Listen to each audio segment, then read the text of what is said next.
Hello, Ray. Welcome to our program. Well, thank you for having me. Well, we're going to touch on a number of subjects, including National Night Out, the street outreach program that you have, your Leadership Academy, maybe a little bit about governing for racial equity. But before we do that, want to know a little bit more about you, how you became involved with the city, when you started work with the city, and what your current position is now with the city. I'm sure. So I'm a bit of an outsider, which is unique in Salinas. I'm actually from San Diego, California. Went to school in San Jose at San Jose State University, and I actually got into the world of education there. Worked as a assistant principal in activities and athletic director, and eventually was a founding principal of a middle school that was newly opened. I came to Salinas largely for love and family. I moved here when I married my wife, and we decided to have kids. And my mother-in-law lived in this area, and I really wanted my kids to be raised by family while we were working.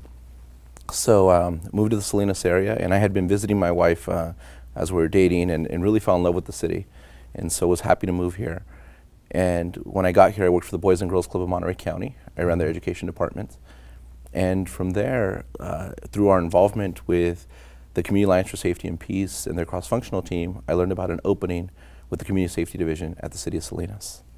And when I read the job description, I really couldn't believe it. It was right up my alley. It was about really serving the community in approaching violence in a different way, violence prevention. And it really spoke to me. And I jumped at the opportunity and applied, and was fortunate enough to be selected. Shortly after becoming the program manager for CASP, Georgina, the director, left, and then I assumed the responsibility of that division and CASP, and very happy and love my work. Wow. So you've been with the city maybe 5 years? Four, Okay. going on 5. It'll be 5 in, next February. Right. Now you're the director, or the Administrator for the Community Safety Division. right. Okay. And you mentioned CASP, and people may not know exactly what that is, or what it stands for. Maybe you can get into the programming and the aspects of that, what it means, the partnerships that are involved with this community for Alliance and Safety and Peace. Absolutely. You know, the City of Salinas is nationally recognized, and in Monterey County for the Community Alliance for Safety and Peace, or CASP. And it's recognized as a model because it's one of the very few ongoing cross-sector collaborations focused on violence prevention. And in 2008, thereabouts, there was the murder of an innocent bystander, a 6-year-old named Azael Cruz, in the east side of Salinas, who was in his pajamas in his home. A stray bullet went through the wall of a drive-by and killed him instantly. It really galvanized the community, and you had political leaders from Monterey County and the city really, step up and say, we got to do something differently about gang violence in our community. And really up until that point, it had really been a law enforcement response. And they felt the need to really do a stronger job of getting other industries involved, whether it be education, the after-school programs, the community-based organizations, the faith community, the private industry, and figure out a stronger approach. That has now really morphed into a very broad cross-sector partnership, and we have all those groups represented at CASP on a consistent basis, and it has a General Assembly that's been meeting twice a month, monthly for now going on 7 years. And we're really proud of that. And what that's resulted in is in unique partnerships that have, especially during the Great Recession, yielded in innovative programming to attack gang violence or prevent violence in really unique ways. For example, the Salinas Union High School District partnering with the Monterey County Behavioral Health to place behavioral health workers in all of their schools. You have great partnerships with our elementary school districts and nonprofits bringing services into kids to help prevent joining gangs to begin with. So again, these are partnerships that reduce costs, that are innovative and actually leverage the strengths of different organizations working together. So can you speak a little bit generally anyway about the effectiveness of the program, this approach of the Community Alliance for Safety and Peace and the overall plan in terms of trying to reduce violence and how that's working sort of evidence-based findings that you've had? Yeah. So a lot of people think violence is worse than it ever has been in Salinas. And if you look at strictly homicide numbers, they have a point. We've had record numbers of homicides the last 2 years. That's not something I take any pride in. However, we look at all data, and when CAS started, it was all about youth violence reduction. Right. In 2009, when we set a record that was far and above anything we've been close to, of 29 homicides, they were almost all youth, meaning under the age of 18, and we had a few that were in between the 18 to 24 age range, and they were all gang related. What I do tell people is, look, these last 2 years, things have changed, and we're not sure why. There were a fair number of domestic violence homicides. There was violence against children that was not gang related. And then the gang violence we are seeing isn't primarily youth anymore. In fact, more than half of them are adults over the age of 30 that are being shot.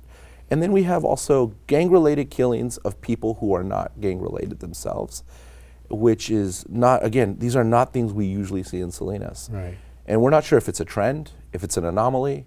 Very few cities use their homicides as the benchmark of success because they're very sporadic. We're not sure why we had such a high rise. We know we've gotten a great handle on youth violence though, Ray. We've had a steady trend since 2009, downward trend of youth violence and youth homicides going down. Youth violence, incidences of youth violence are down nearly half of what they were in 2009. That's great news. Those are big steps. Our Right. juvenile halls are at record low attendance right now, Right. our populations. In fact, so much so that the new juvenile hall they're building is going to be smaller than the existing one. Right. That's a big deal. Yeah. And so I think Salinas is, and Monterey County is progressive in the way they approach youth violence, but now we're seeing another issue bubble up of adult violence. You're right. So the plan seems to be working, Yes. at least in terms of a major part of our population, which is the youth. Now it has, as I understand, 4 pillars, right? Yes. You call it PEER. Peer. Right. So maybe you can embellish that a little bit more for us and say and tell us how does that work and how do they interact with each other, the 4 pillars. So you have prevention, Right. enforcement, intervention, and reentry. Now, really where we've lived for the longest time in Salinas has been in the E and the I, the enforcement and intervention. And that's actually just human nature. Right. People love to fund things that are immediate results, right? Right. Large law enforcement operation takes off a bunch of gang leaders off the streets. You know, we make the big photo op, take off a bunch of drugs, guns, money, looks great. Right. However, it actually has an opposite of the intended effect, at least around violence, because you create then power vacuums. And it's essentially akin to if you took a father or a parent or a leader of any group out of a home. You're going to be left with some chaos because those people led and directed and often earned the money and kept people safe. And now you don't have that anymore. So you leave the streets in chaos. We have not done as much investment in prevention. And how the big, $1 million question is, how do we keep people from joining gangs? How do we thwart that culture from growing? Right. Because mass incarceration and the war on drugs has actually led to more street gangs than we've ever had in this country's history. Plain and simple. LA says that, Chicago says that, Salinas knows it. We haven't had a shrinkage of our gang populations ever. And clearly our policies aren't doing what we'd hoped they would do. Prison doesn't fix that. So how do we keep people out from getting into that life to begin with? And it's really through opportunity. I'm, coming from an education background. Right. We look at literacy. Giving people having personal efficacy to seek opportunity is important. When they can't read or do basic math, Right. they don't have it. In the east, Salinas as an average, we have about 20% of our kids reading on time at grade level at the 3rd grade. 20%, Ray. That's an astounding statistic. Right. And most of those kids don't ever make that up. Our schools are adapting to that reality as quickly as they can, but it's a big job. And they're doing it with less resources than they've ever had. So we need to become really innovative and think about why is that? it's not because our kids are dumb. Right. And it's not because our families don't care about education. There's something broken with the system, Right. and it's just not doing what we hoped it would do anymore. And that's because I think it was designed for a different time when you had more parents at home. One thing we know about a lot of our families is they work long hours, and they're just not around their kids. And if they're not an affluent family, that kid's usually not with another caring adult. They're either alone or with a lot of other kids and one adult. Right. So we look at different ideas around how do we give younger kids more opportunity so they don't fall behind as early, and they could work into the school system a lot more effectively. Right. As the families have changed, and sort of demographics of that, and what is meant by a family in today's terms, also has seen a different, expectation in terms of the education component and also the violence and opportunity component. So it really probably does need to be disrupted in a systematic way to change it to really have the effect. Yeah. So some of the programs you're doing, I think, are making a considerable difference in how that quotient is working. Yeah. So, for example, you can tell us a little bit more about your community leadership program. How is that affecting the community, and how is it building more capacity, trust, respect, the kinds of things that we want that will help this turn the tide in terms of prevention and intervention? Yeah. So a best practice we've seen around the country is giving residents as much opportunity to be the leaders they want to be and see the change they want to see in their communities. Because cities can only do so much, especially if they don't live in those neighborhoods, right? So we Right. could serve, but to an extent, and we need the help of our citizenry to really make that impact. And so it was out of that spirit we developed the Community Leadership Academy program.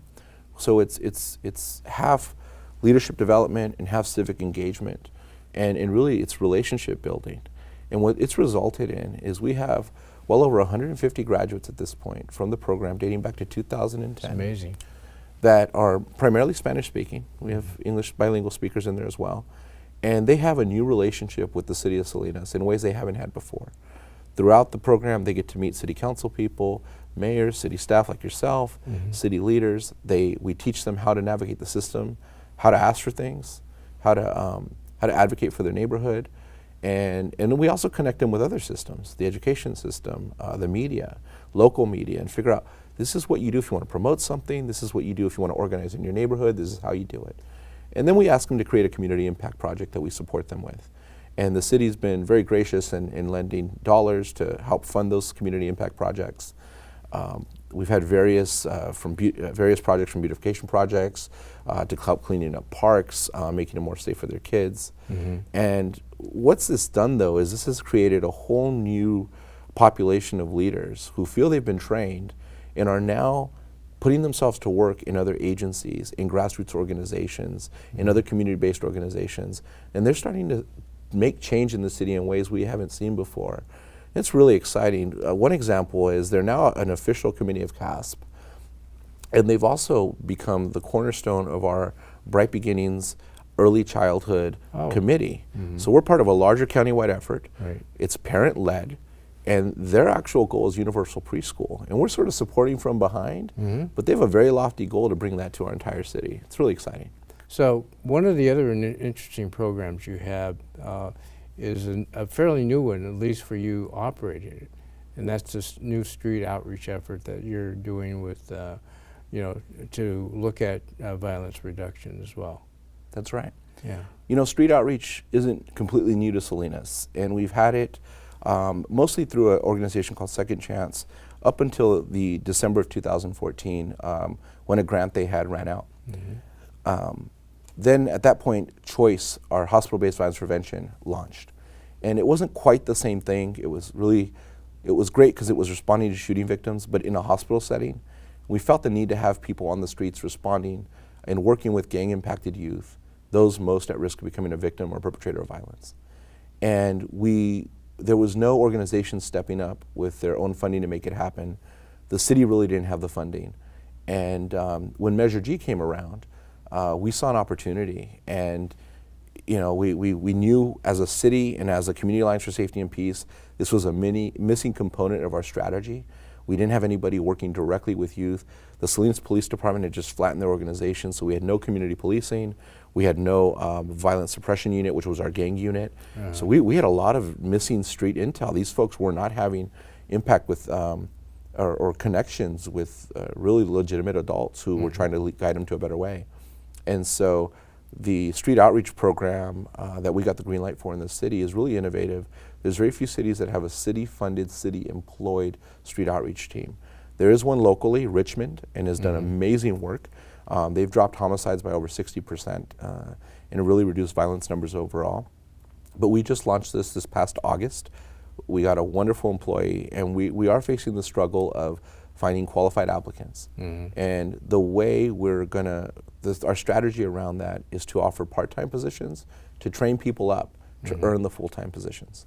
And so we're just embarking on that, but we have a really good cornerstone in our first street outreach specialist, and she is doing amazing work. And she's already saving lives, and she's already preventing kids from getting shot. And we work right now with about 15 clients, all very high risk of becoming a victim of violence. And I think she's doing a tremendous job, and I think we're developing a really strong model here in Salinas. Wow. So that's maybe something that other cities can model, right? Yeah. Since not many cities have a component that they actually fund and actually operate. That's right.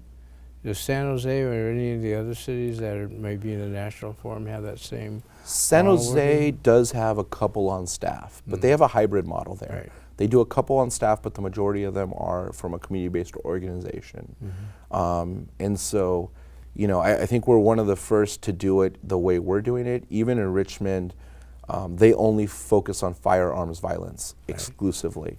And though that's what we're trying to prevent, we work with kids who not necessarily have been shot. We do work with kids who've been shot, but we also work with their friends because we recognize sort of, you know, the data shows us if you've been shot once, you're 300% more likely to be shot again. So any hospital will tell you we see kids multiple times. Right. And they're friends, because if they're a target, then the people who are hanging out with them are very likely going to be targets themselves. Right.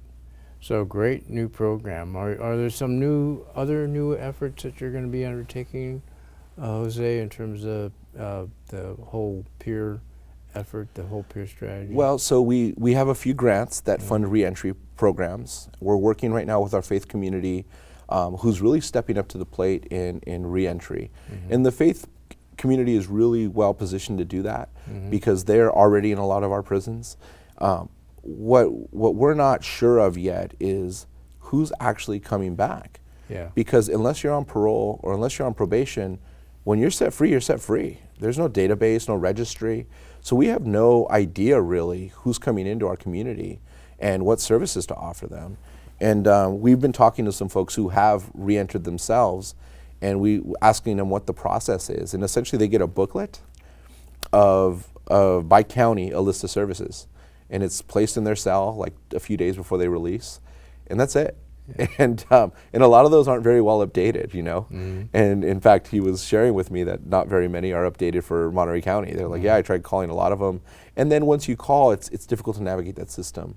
So working with our local systems, our DA, our probation, to understand where we could have reentry hubs, opportunities for that. I think there's some really neat ideas coming up where we can offer a good place to reach out, but also have an understanding as to who's not reaching out, who can we reach out to make sure we're gathering as many of the reentry folks and making sure they're having as successful a reentry as possible. Right. So in the peer strategy, there's also this enforcement part. Yes. So how's that working in terms of partnerships and collaboration with our own police department, for example? Our police department, I mean, is practically a co-founder of CASP, Yeah. and they have always been very willing to support the strategies. What happened though is because of their really low staffing levels, they flattened the organization, got rid of a really important program that we haven't seen return, and that's their community policing model. And community policing means different things in every community. Right. The way we did it here in Salinas is we targeted a specific neighborhood, so they had a very tight geographic focus, which is important. but they were also linked to our cross-functional team out of CASP, Right. which was a cross-sector of frontline providers, public health nurse, you had Department of Social Services, you had, which helped people get registered for WIC and very important food assistance, you had our rec department, you had our libraries, you had after-school provider, you had everybody there that could help a family, really wrap around and love on them. Right. And those community police officers were able to connect families that were in need Right. before they reached crisis point in some real ways. And they still did their enforcement job.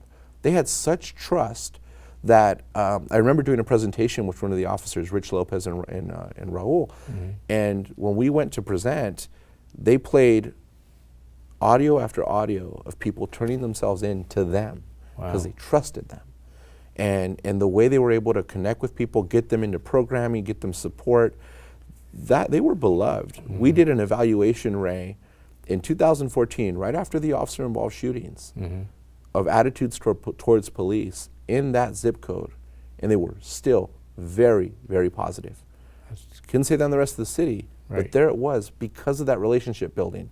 We had community policing there for almost 6 years Right. until we lost it, and we were ready to expand. Right.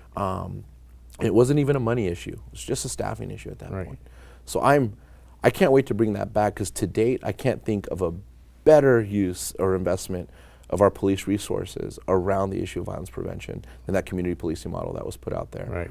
in Hebron Heights. Right. That's a place-based kind of project Yes. under the broad category of police or community policing. Yes, sir. Now, there's some principles that came out of the 21st century for police and law enforcement out of the White House, and so they described it in terms of a philosophy, a way of doing business. So you start off with, for example, the officer is more of a guardian than a warrior.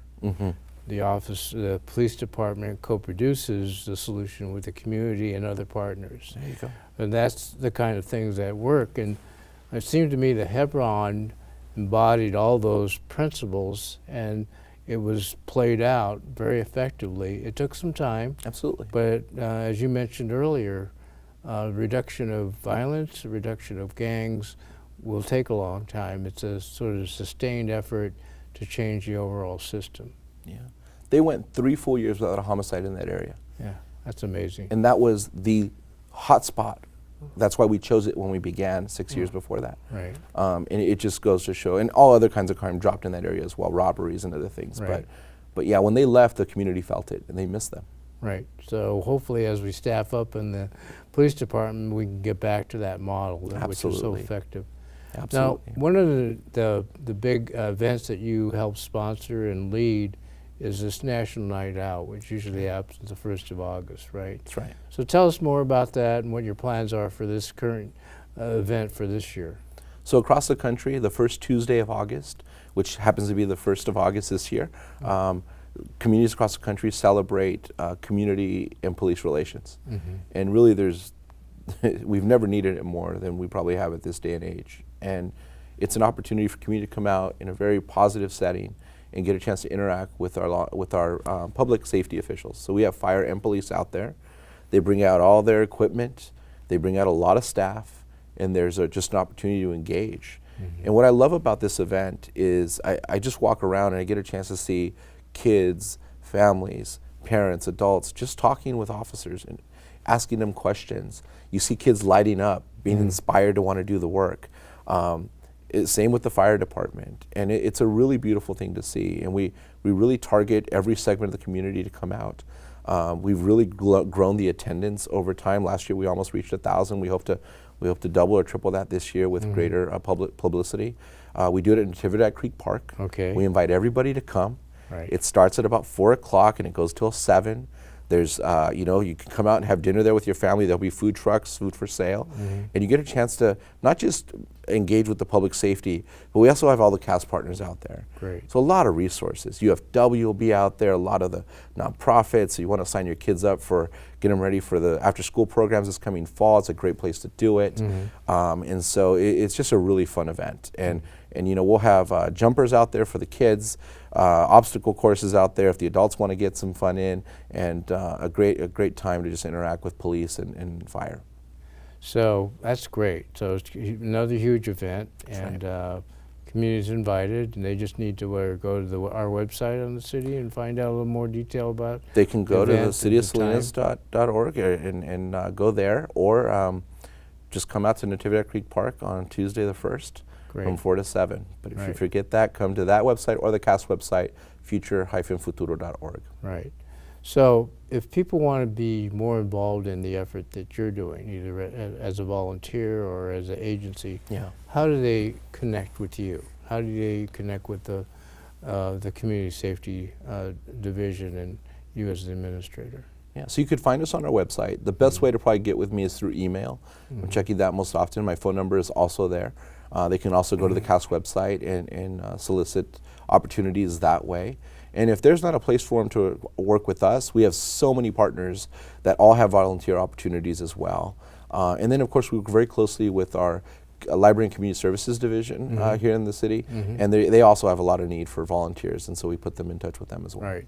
Tell us more about that unique partnership. I know you've co-sponsored and done some joint activities at least, and maybe some Yeah. programs, right? Absolutely. So we actually had the very first year, the third year, excuse me, we did our community leadership academies. As that grant was running out, we had some savings. And I thought, hey, let's do a youth academy. And Kristen at the time was just such a great partner over in our community services department. And she lent us staff to actually, I got to design a program, she lent us staff to implement it, and we ran our first youth academy in the summer. It's now 4 years old. In fact, we're in the middle of one right now. They continue to be involved. They help with space, they help with staffing. We now have a staff member that helps run it. And that actually places anywhere from 15 to 25 kids in internships over the summer, working in our local agencies, getting job experience. And it also prepares them after that fact to have interview and solid resume and cover letter skills to then go out and continue to apply for jobs they want. So it's a really exciting program that she helped launch, and we're really excited about it. And they're also huge. They're co-collaborators on National Night Out. Right. So we couldn't do it without them. They have the event expertise, and we've also done another event called the Summer Fun Expo that we do in late April. And that event is designed to give parents a one-stop shop opportunity to get their kids signed up for summer program.